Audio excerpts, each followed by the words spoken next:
पाकिस्तान तहरीक इंसाफ के रहनुमाओं की गिरफ्तारियों का सिलसिला जारी है। दूसरी जानिब नैब ने साबिक वज़ीर-ए-आज़म इमरान खान को 18 मई को तलब किया है और साबिक वफाकी वज़ीर इत्तलात चौधरी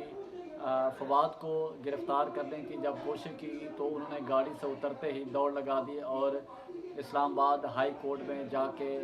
उन्होंने अपने आप को महफूज समझा और वहाँ जाकर पनाह ली और वहाँ पर फिर बेल के लिए उन्होंने कहा कि वो मुख्तलिफ़ केसेस में इस्लामाबाद पुलिस जो है उनको गिरफ़्तार करना चाहती है और जिस पर इस्लामाबाद हाई कोर्ट ने इस्लामाबाद पुलिस को गिरफ़्तारी से रोक दिया है। फवाद चौधरी की गिरफ़्तारी से इस्लामाबाद हाई कोर्ट ने इस्लामाबाद पुलिस को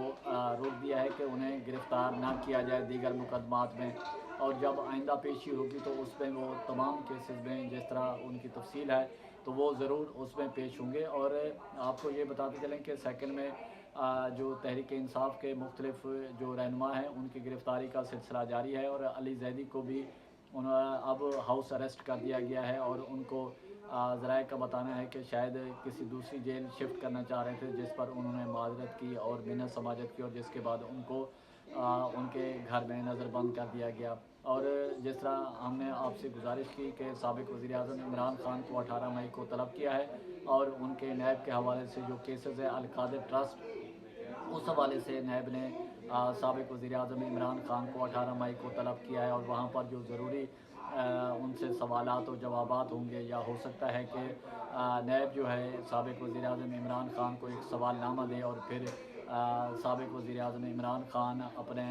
वकला के ज़रिए नैब को अपना जवाब जमा कराएंगे और जिसके बाद फिर एक और आइंदा पेशी होगी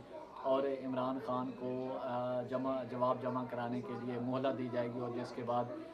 साबिक वज़ीर-ए-आज़म अपने वकला की टीम के साथ मुशावरत के बाद नैब को अपना जवाब जमा कराएंगे। तमाम तर सूरत हाल है, सियासी गर्मा गर्मी है और आज कौमी सलामती कमेटी का इजलास भी हुआ और गुज़िश्ता दिनों में वफाकी काबीना का इजलास भी हुआ और उस पर जो तवक्को की जा रही थी कि शायद कोई एमरजेंसी या इस तरह की कोई सूरत हाल हो, वो पैदा नहीं हुई और पीडीएम का भी इजलास हुआ, पीडीएम का भी एहतजाज हुआ, वो भी ख़त्म हो गया और उसके साथ जो दीगर मामला थे वो भी कौमी असम्बली का इजलास था, फिर जॉइंट सेशन था, वो 10 तारीख तक मुलतवी किया गया है। और इस समेत जो मुल्क की सियासी सूरत हाल है, अब हालात आहिस्ता आहिस्ता जो है वो नए इंतखाबात की तरफ बढ़ रहे हैं। वो हम कल के प्रोग्राम में आपको बताएंगे कि उसके लिए हुकूमत ने क्या तैयारियां शुरू कर दी हैं। और जिस तरह हमने बताया फवाद चौधरी ने जिस तरह दौड़ लगाई गिरफ़्तारी से बचने के लिए, गो कि उनके ये क्रेडिट में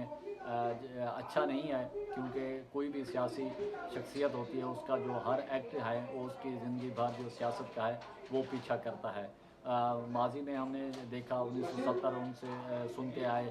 और 1980 या साबिक वज़ीर-ए-आज़म नवाज़ शरीफ या दीगर पीपल्स पार्टी आसिफ ज़रदारी, उनका जो है गिरफ़्तारियों के हवाले से बहुत अच्छा रिकॉर्ड रहा है और इस वजह से उन्होंने ये जो गिरफ़्तारियाँ बड़े अच्छे तरीके से दी हैं और उनके हवाले से जब भी कोई बात करता है तो कि बड़े पुरअंदाज़ और फ़ख्र अंदाज से अपने आप को समझता है कि हमने कैसे गिरफ़्तारी की जबकि फवाद चौधरी को देख लें वो भाग गए, भगोड़े निकले, इस तरह की चीज़ें ज़द-ए-आम हैं।